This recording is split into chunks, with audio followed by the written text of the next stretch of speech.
Some of you I've met in person, but many of you I've just communicated via email. So it's really wonderful. And thank you so much for having me. I enjoy dealing with everybody with the. So she had a couple of things that she wanted to talk about. One of the things she wanted to talk about was like DP1s, especially on rental homes versus a DP3, and just, kind of make you aware of what's going on and what the differences are, why we would need it, and kind of how it relates to underwriting. Just so you know, I'll give you a quick background on me in 30 seconds. Stetson University graduate.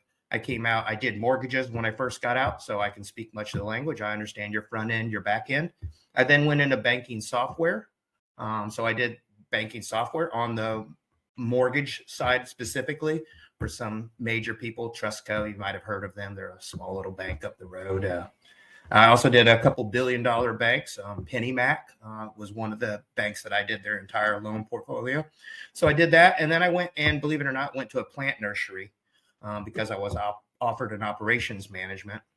I did that for 11 years for the 10th largest nursery in the country. And then in 2004, Dan and I started our own agency. I was dealing with a lot of crop insurance, and I thought I wanted to go that route, but more and more I engaged, I found my passion was home and auto insurance and commercial buildings. So it's just things like I do. We don't sell any life or health, so you're talking to a specialist. Like if you went to a cardiologist for a heart problem, if you have a home insurance problem, you want to speak to that specialist, not somebody that sells everything under the sun. So much akin to the way you guys have a focus. You're not out there selling HELOCs. You're focused on purchase and refi origination. So again, so that's a little background on me. DP1 and DP3, I wanted to talk about them because some people don't understand that the true limitations of a DP1. And oftentimes these are probably what I would say the most financially secure investors often want to go to a DP1 because they're only looking for fire, hurricane, and lightning coverage on their homes. They're willing to take more risk. They probably have substantial savings on the sidelines and they feel they could fix it. The other thing I see is sometimes general contractors want to take DP1s because they say, oh, I could fix the home if a claim event happens. So sometimes I'll see that in my work. Again, been doing this for 18 years. So DP1 only covers specific named perils. And so the contract itself reads that it only covers fire, lightning, windstorm, hail, smoke, aircraft, and vehicles. Volcanic explosions don't happen here. But again, so if it's not one of those perils, it's totally not covered. One of the things you didn't hear when I spoke about a DP1 is water coverage. There is no water coverage. Pipe burst, the house floods, especially a 2-story, there's zero payout. Insurance companies love DP1s because they have limited risk. They don't have to worry about paying water. The other thing I think it's important, and this is something that's actually it's just overlooked a lot of times by agents when they're talking to the insured, is they don't tell them that falling objects isn't covered. Now, most of us probably won't raise our hand if we're worried about a satellite falling through our home.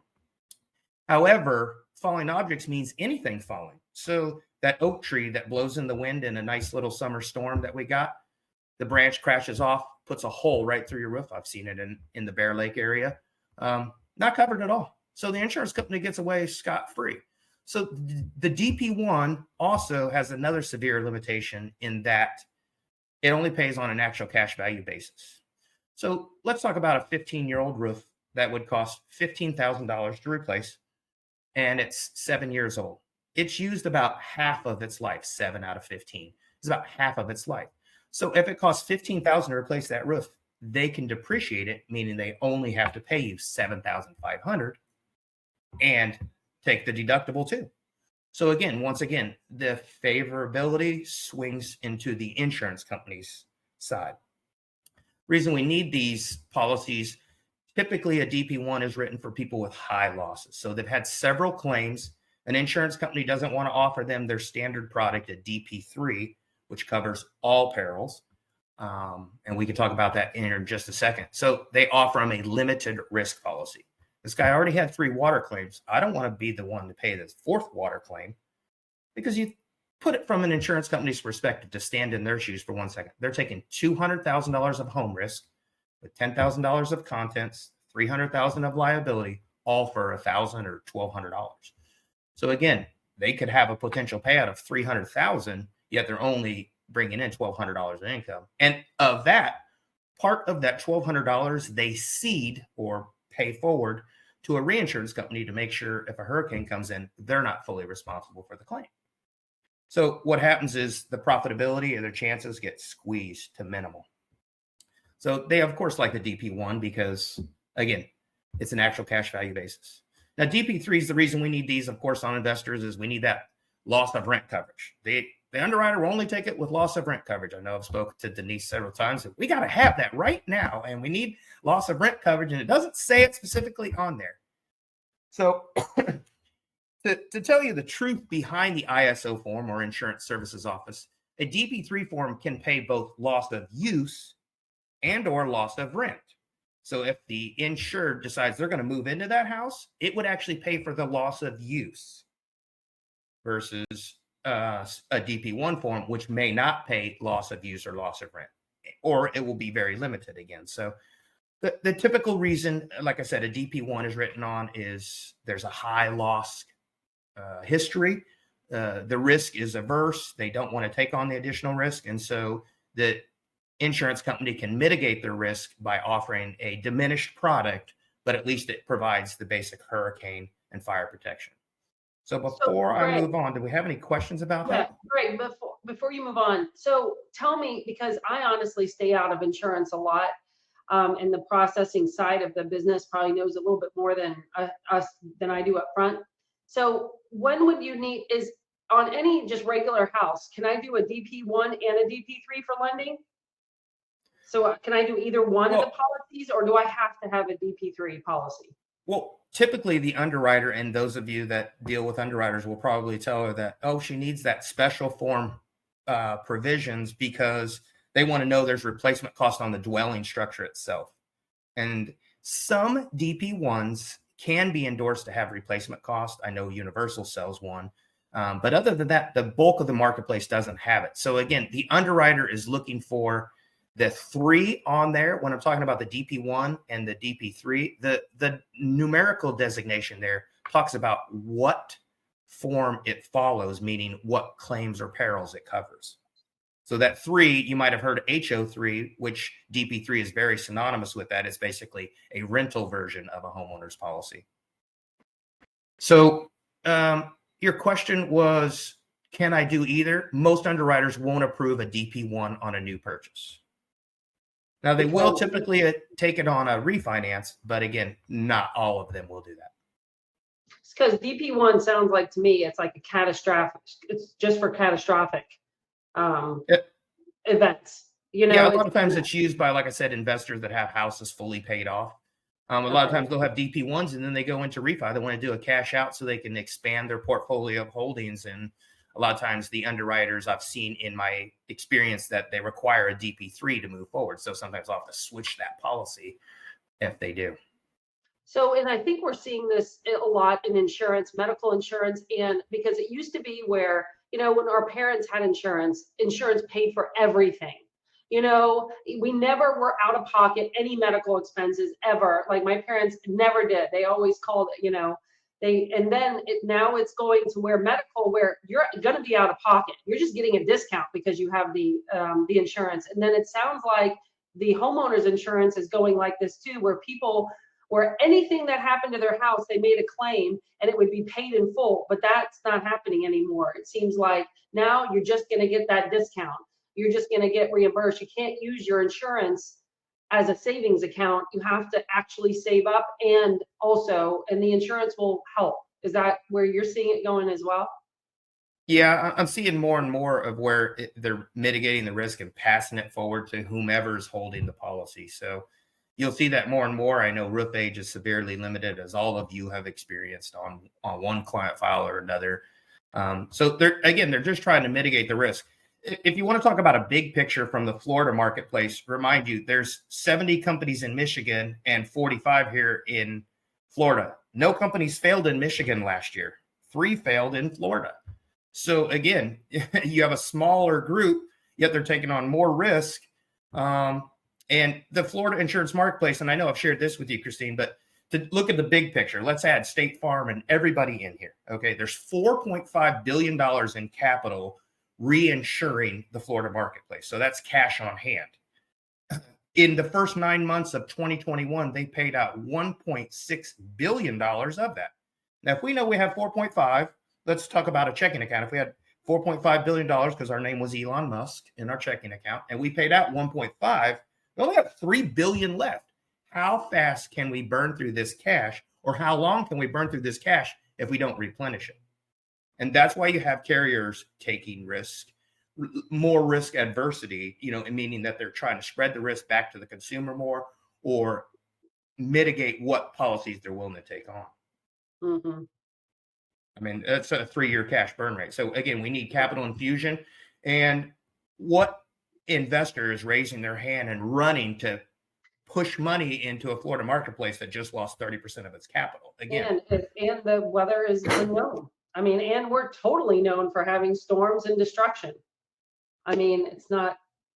And people think of us with hurricanes always, but they forget that we are the lightning capital of the world. People come from Dubai and all over the world just to study lightning in the Tampa Bay area. There's more lightning strikes in Pinellas, Hillsborough area than anywhere else in the world. Now, I mean, sure, you can go study tornadoes in, unfortunately, Kentucky, and God bless those people right now during Christmas time. But, a lot of times they used to go to Oklahoma to study tornadoes. Now, they're coming here for convective storm, meaning hail or lightning storms that are producing hail. So it's pretty interesting how whether the climate's adjusting, changing, whatever you feel, again, we're just experiencing higher than normal convective storms with the La Nina event that's coming through. Hence the Tampa Bay Lightning. I never knew that. You just put it 2 and 2 together for me. That's where all the pieces come together. So do you guys have any questions for Greg? A couple other things she wanted me to address too. And we were talking about solar panels, Chris, and you and I were talking about it. And we had a client recently that had solar panels. Luckily for us, it was a 2018 home. It was a wonderful home. But what I tried to explain is more and more companies are excluding or won't allow solar panels on the house.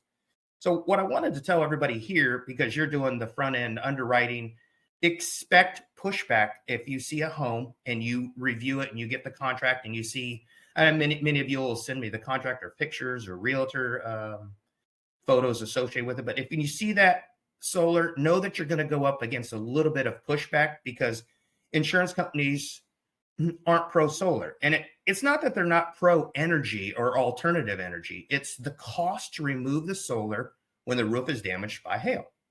And people go, wow. And solar companies are great at selling it. Some of the best salespeople you will ever meet. We had a guest in our BNI. They want the slickest salespeople out there in solar. I mean, they try to get young, attractive, and successful salespeople. They can draw them there because there's high dollar volume, and they can pay them a lot of money. But in doing so, it's some of the best that you'll find out there. Now, the problem with solar, again, is the average used to just be $3,000 to $5,000 to remove it and take it off. Now it's costing between $7,000 and $9,000 to take the solar system off. And when they read through the homeowner's policy, the insurance company actually has to technically store your solar if you don't have room for it in your garage. Well, some of us want to park in our garage, so they have to rent storage. And then the other piece that's coming into play is consumers and or their attorneys have sued insurance companies for that loss of power from the solar being off the roof while they're waiting for a roofer to put it back on. So they want the insurance company to pay their 3 or 4 months of power bill while they're waiting for this roof to get replaced. And so again, when you start adding these charges, it's closer to $9,000 now. Invariably, what happens in about 1 out of 4, based on my own experiences, one of those inverters, when they take it off, gets broken too. They recharge the system. Oh, this inverter's broke. Now we have to pay another $1,500. So taking a $20,000 roof claim now just went to $30,000. Insurance companies collect the same amount of money because they didn't charge any extra for the solar. So they go, we don't really want that. And rather than take that risk on, we're just going to be, again, risk averse. We only have a certain amount of dollars. It's like your kids coming to you and you have a Christmas budget and all of a sudden they say, I want every candy and every food that's in this store. They start shoving them in the cart. It's like, no, we can't get all this right now. We have other bills that we have to pay. We have an electricity bill so they can go home and play those games. But so we're seeing that in the pushback. Right now, I write for they will do like a separate policy for solar? down the road? One of them already has done it, but some of them are trying to address how to do it. And the other part with solar is some of these are actually leasing contracts. So the Tesla roof, we have one. Nobody wants the integrated Tesla roof now that they're showing fire. They're worried about fire because it's untested. It's kind of like the drug marketplace when they bring a drug to market. They're not 100% sure how it's going to react with everyone. But now Tesla roofs have had several fires in California, so they're worried about taking those on. So they don't want to do that. And again, it all boils down to dollars and cents. If I can't charge enough to mitigate this risk, then I just don't want to take the risk. So right now, again, I write for 35 companies. There's only 5 of them actively taking solar. So that should tell you if your client's taking cash out and they just want to speak to somebody in the industry. Again, I'm not trying to dissuade anybody from taking solar. I am pro alternative energy. At the same time, I also have to manage their risk. And they say, well, I want you to reshop my home. Unfortunately, you're limited to 6 companies right now, or 7 companies. Now, American Traditions, Christine, to your question, does cover the solar panel specific.